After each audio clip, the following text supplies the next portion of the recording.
All right. All right. Greetings. Welcome back to Black Bear News, where everything is connected. So much for smooth fade outs. Be getting a lot of noise.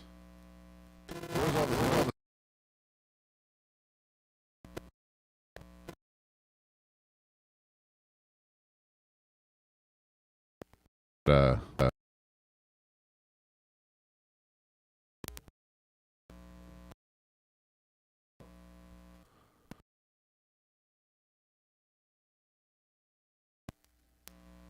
Ooh, that's a lot of noise. Come on, guys. Power. So hopefully y'all can hear me. Everything, the sound is okay. Please let me know if the sound is not okay. I see people are here.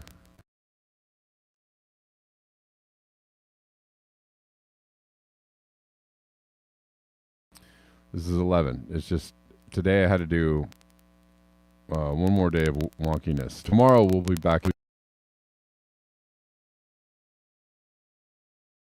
Is general frame 12 Pacific. I just had to change up today's. Sorry. All right, we got someone. Daniel. How's it going, Daniel? Just going to talk about some things today, as we usually do, and see how it goes. Did get a nice contribution to the show in the interim while I was gone this week from Andrew Lubbers. Thank you, Andrew Lubbers. I appreciate that. Some people still have my PayPal and my Cash App, and you can have my pay. If you want my PayPal, Cash App, just email me at blackbearnews@gmail.com. Oh. Jeez, that's loud. Maybe I'll just plug it in later. That is a loud hum.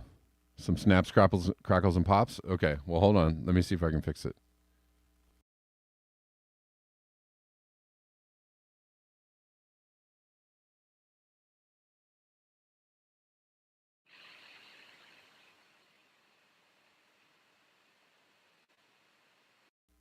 Check. All right, we do not want snaps, crackles, and pops in the video.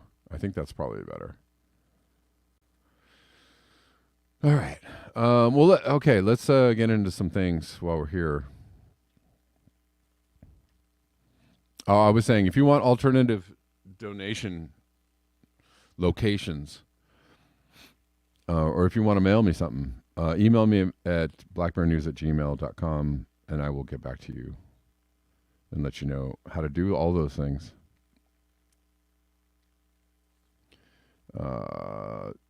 We're getting another Texas freeze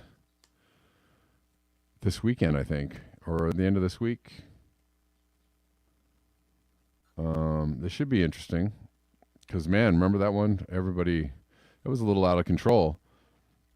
People are having a really hard time, like getting food and having heat and whatnot. It was uncomfortable. Ring-tailed fox, hello, how you doing? On YouTube. It was getting uncomfortable in Texas last year, remember? Ring-tailed fox says minus 50 C in the Canadian prairies today. That's close to minus 70 Fahrenheit. Kind of glad I don't live in Calgary right now. Okay, yow. Youch, that's cold. Where's that? Does that mean that global warming is not happening? No, it certainly does not, if you understand climate science. And far too few of us do. right? Because we think if we, if we see a snowflake or some snow or some cold weather, that means that climate change isn't happening, and all those tales of woe and warming were just a bunch of hot air. See what I did there? No, that's not what it means. It means the cold air that's usually in the Arctic, that's supposed to stay in the Arctic, where it's supposed to be cold, minus 70 and whatever, is actually being pushed out of the Arctic. I'm just running it down for the newcomers. Pushed out of the Arctic because it's unseasonably and insanely warm in the Arctic, where it's not supposed to be warm because the jet stream is shredded. It's blown up. Right? It's way too hot in the Arctic. And it's pushing out all the cold air out of the Arctic. And the cold air is going across Canada and into Texas and causing things to get really cold. That's climate change. That's why it's cold. Not they've been protecting it for 30 years and nothing ever happened. That's not what's happening.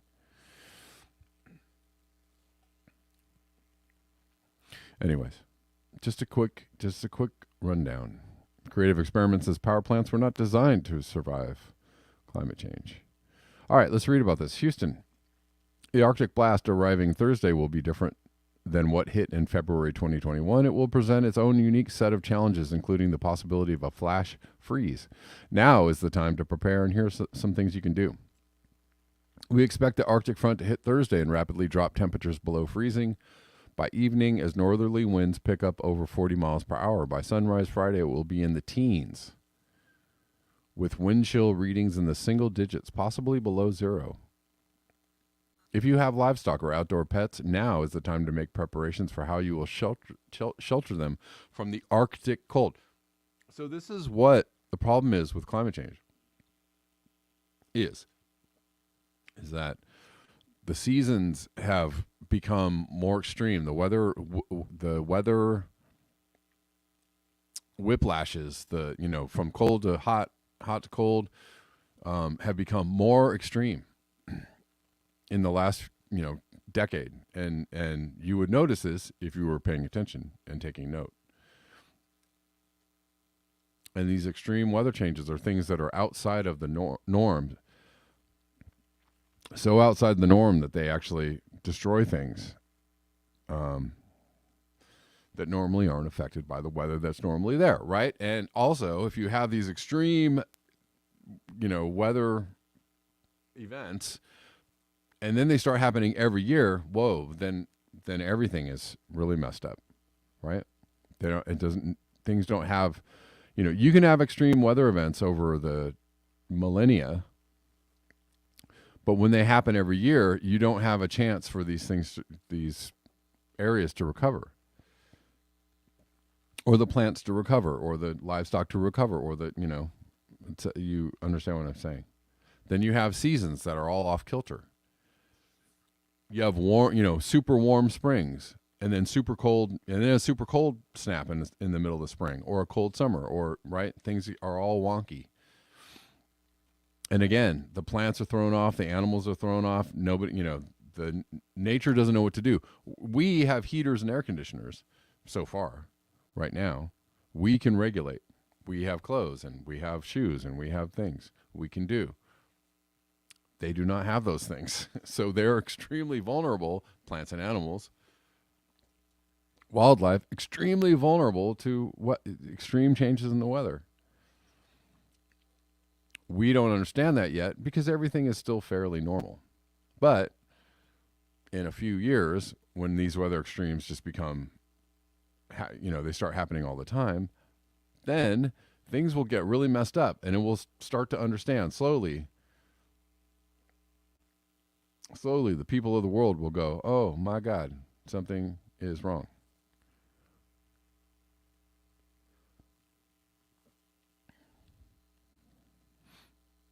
There will be a shock to their bodies, the outdoor pets and the livestock, that could turn fatal if left out exposed in the cold.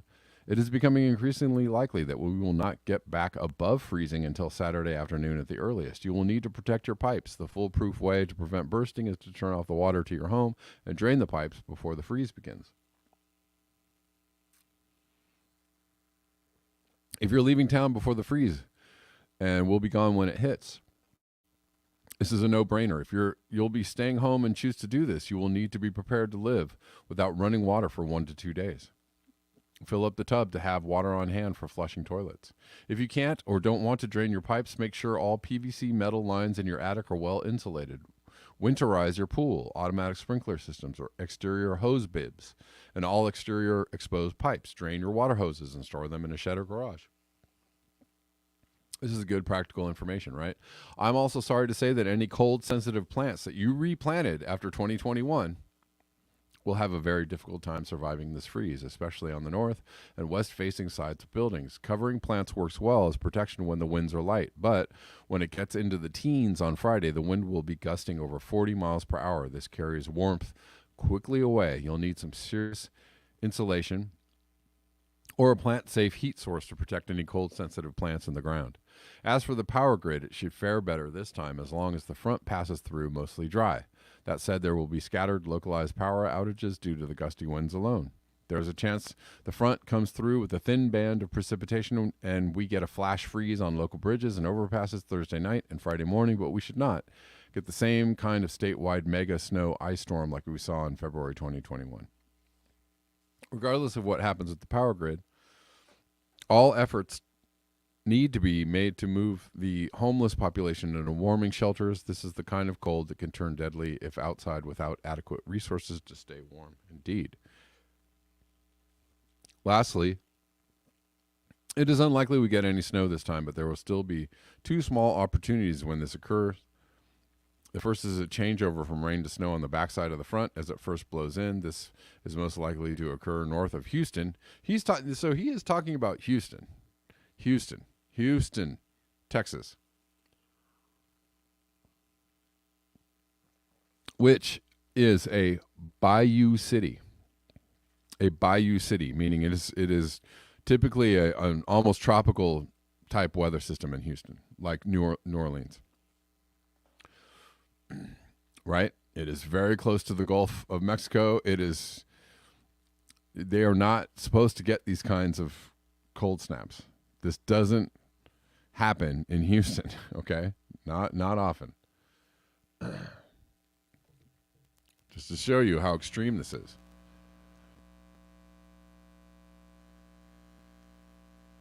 We still have a few days to fine-tune the details, but the cold is coming. I hope this thread helps you get your head start on preparations. All right. How rare is it in Houston to get a December low in the teens? 1892, 1894, 1983, 1989, 1990. Right.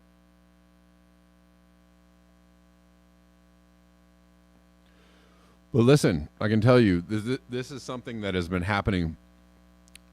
I have experience traveling through Texas in the last decade or so. And I can tell you, I went through Texas almost every year. The last few years I was traveling, this is like mid-decade, maybe 7 years ago, 6 or 7 years ago. The last 3 or 4 years I traveled through Texas, every winter they would get this crazy ass freeze, cold snap, snow, freeze, ice storm, whatever you want to call it. And every year they would go, well, this never happens in Texas. We don't know how to handle it. And I was like, well, it's been 3 years in a row. You better get your shit together. Right? It's been 3 years in a row, and it's going to keep on happening. And here we are, 2021, 2022, right? How many years in a row has this been happening in Texas? Like for the last 6, 7, 8 years, like every single year. It's happening, and it's different. It is just different now. It's a different weather system. So, the people that live there hopefully are becoming more prepared to deal with this kind of weather. And hopefully, I hear out of the mouths of Texans, well, you generally don't get. Yes, you do. Now you do. Call climate change. Deal with it. This is what's happening now. This is a new regime. This is called climate change. This is what climate change does. It brings you these wacky, wild weather whiplashes. And now you're going to get this every single year because of polar vortex and whatnot. I was in an ice storm. I was stuck on a bus for 16 hours. I was taking a bus from Oklahoma City to Dallas, and I was stuck on a bus for 16 hours. I actually, and everything was shut down, and I was just sitting on a highway on a bus.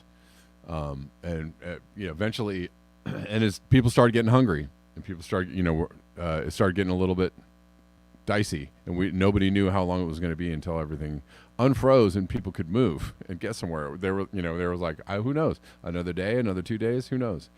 And so me and a couple of people were like, we are not sitting on this bus any longer. So we just made a break for it. We, got out, got our gear, got our luggage, walked down the road a little bit, and here comes this dude over a snowbank in a big ass truck, and he was like, you guys want to lift? And we were like, yeah. And we like threw our stuff in the back, and we got in, and we got like, through a series of people giving us rides, out of, in big ass 4x4s, out of the area. I got to Dallas. I got to Dallas in time to catch a flight home. But that was crazy. That was a crazy experience. And that was my experience. That was one of the last few years I traveled through Texas. Was that again? Oh, well, you usually don't get this. Yes, you do. Yes, you do. You do. Please stop saying that. Now you do. This is new, and now you do. Now every year, just plan on it. Just expect it. Plan on it and expect it.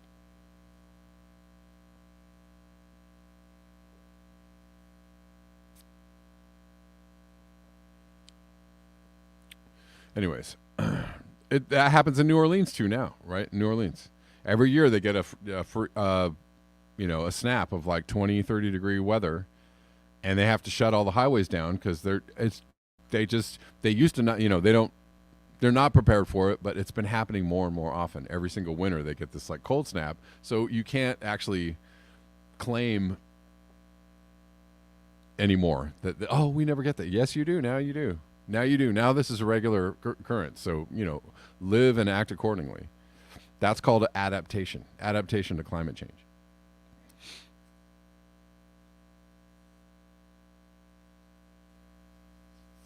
You are going to get weird weather. You're going to get extremely hot. You're going to get extremely cold. And that's just how it's going to go from here on out. So just expect that. And, to all the people that are, diligently misinforming people about climate change, please stop. You're putting people in harm's way. You're hurting people. You're doing damage to people by your awesome brand of misinformation, which is completely siloed, team sports kind of thing to do. Don't do that.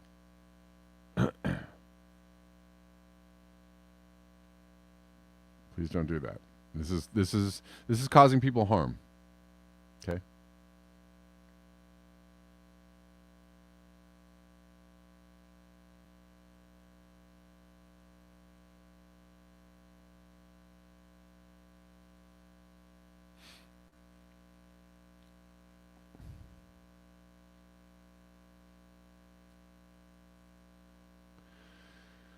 All right.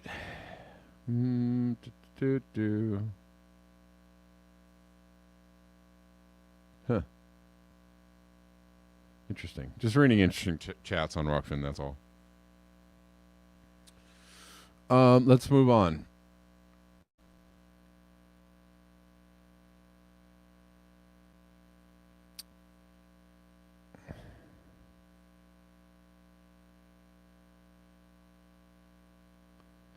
We're going to move into this. Oh, and this is not new news, but from Truth Out. I find Truth Out to be as annoying of a news outlet as any others, but they do once in a while have some good articles.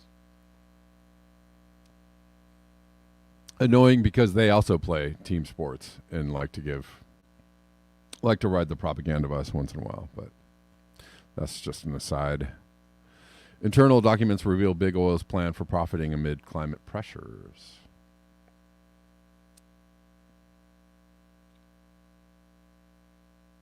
Largest oil and gas companies are leveraging the climate crisis to further entrench their domination of energy markets. And, you know, what can you say to that other than, of course they are.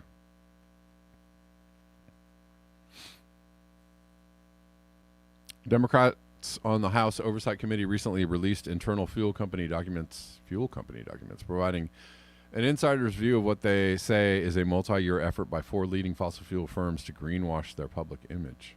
The documents show employees and executives discussing climate policies and pledges they knew would do more to protect their business model than secure a meaningful reduction in pollution. Well, why would they do that?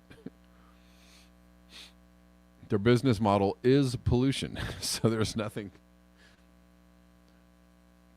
It's not in their interest to actually do anything for the good of the planet or people. That's going to hurt their bottom line. And that's actually true of a lot of businesses.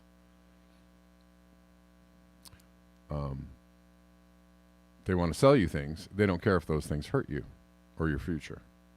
That's just the bottom line of most businesses. Sorry to tell you that, but it's true.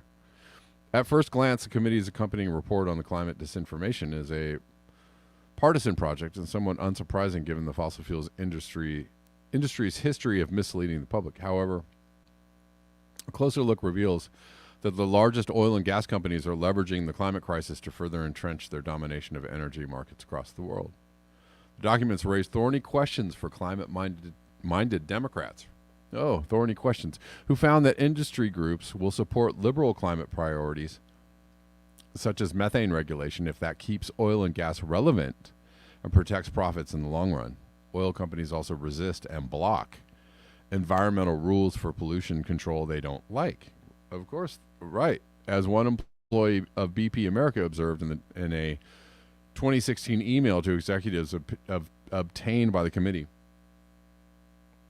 Democrats say Shell, BP, Chevron, and Exxon sell a climate-friendly image that obscures their failure to make meaningful investments in their transition to cleaner energy despite blockbuster profits. Their report is a result of months-long investigation and bitter wrangling over subpoenas seeking internal company documents. Fossil fuel executives say one thing in public and another behind closed doors. Wow, wonder what that sounds like. According to House Democrats, we have a public policy and a private policy, according to House Democrats who accuse the companies of withholding information from the committee. While energy firms make public commitments to reduce emissions and divest from fossil fuels, the industry's major players are moving aggressively to build new infrastructure and influence public policy in order to lock in oil and gas production for decades. The cynicism was breathtaking, and unfortunately it was quite successful, said Representative Ro Khanna, a progressive Democrat from California, on NBC News. It's been a successful PR strategy. So, you know, to go back to the people that are like, hey, you're talking about climate change, and no. Listen. If you can see the corruption and the deceit and the greed of Big Pharma and how they influence public policy, but you can't see the corruption, greed, and deceit of Big Oil and how Big Oil, listen, Big Oil is way more influential, and Big Pharma is pretty influential, but Big Oil is even more influential. Why? Because every single thing we do, including Big Pharma, requires oil. So they have the power. So when you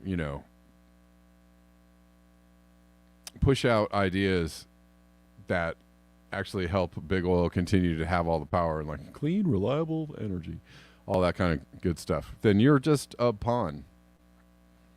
You're just a pawn, and you're not edgy, and you're not alternative, and you're not like super like up on what's going on in the world on that particular subject. I'm not saying all the other subjects. I'm just saying on that particular subject,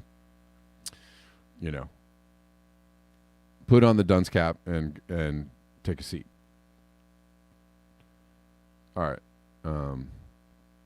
I don't need to read any more of that article. Why? Because it's just more of the same that we've heard for a long time. Really quickly, I'm going to check in on the coffees. A really good way to support the channel.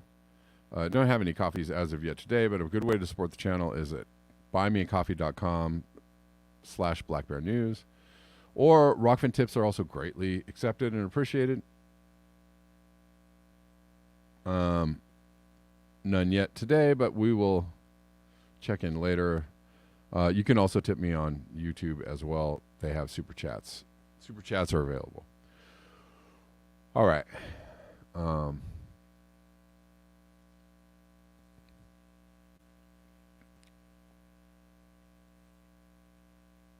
But we are, let's see.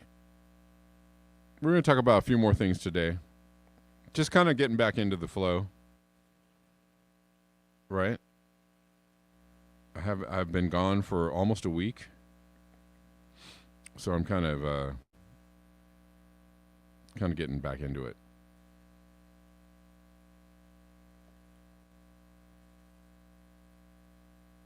All right. We may switch gears here. I'm not quite sure. Got a couple more things I want to talk about. Oh, well, there's more Twitter files. This is weird. This is really weird. I have to tell you, this is weird. What's weird? Well, a lot of people are questioning the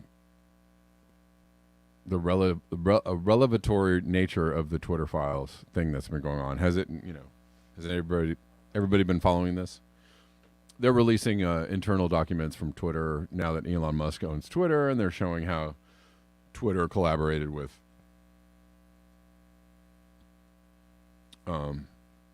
intelligence agencies to shape the public narrative or shape the narrative so that you're shaping the public's thoughts on things, right? But I find it weird that so apparently Elon Musk has been releasing documents to a select few journalists, Matt Taibbi, Barry Weiss, and really weirdly, Michael Schellenberger. This is where, to me, it seems strange because Michael Schellenberger is something of a climate, I don't know what you want to call him. He's one of those like sneaky climate skeptics. Right? And so it gets weird to me when it's Michael Schellenberger is in the mix here. Why him? Barry Weiss could also be a weird choice too. She's an ex-New York Times employee who was very into the official narrative. Maybe, could be called like a controlled operative. And then she saw the light and she left the New York Times and now she's doing her own thing. She's independent. Okay, fine. That could be cool. But people have questions about Barry Weiss being up in this mix too. Matt Taibbi, I generally think is an incredibly great journalist and he has high integrity, and I really like and respect Matt Taibbi quite a bit. So I don't have any issues with Matt Taibbi being one of the people involved in this, but the other two choices seem odd to me. More Michael Schellenberger than anybody else. Like this guy?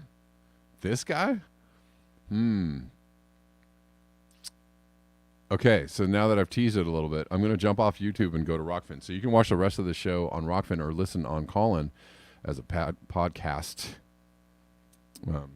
And do video on Callin, but I'm not there yet, and I might not need to. Maybe we'll just leave Callin as a podcast. But anyways, YouTubers, I'll see you tomorrow at the regular time of 12 p.m. Pacific Standard. And we'll see you all in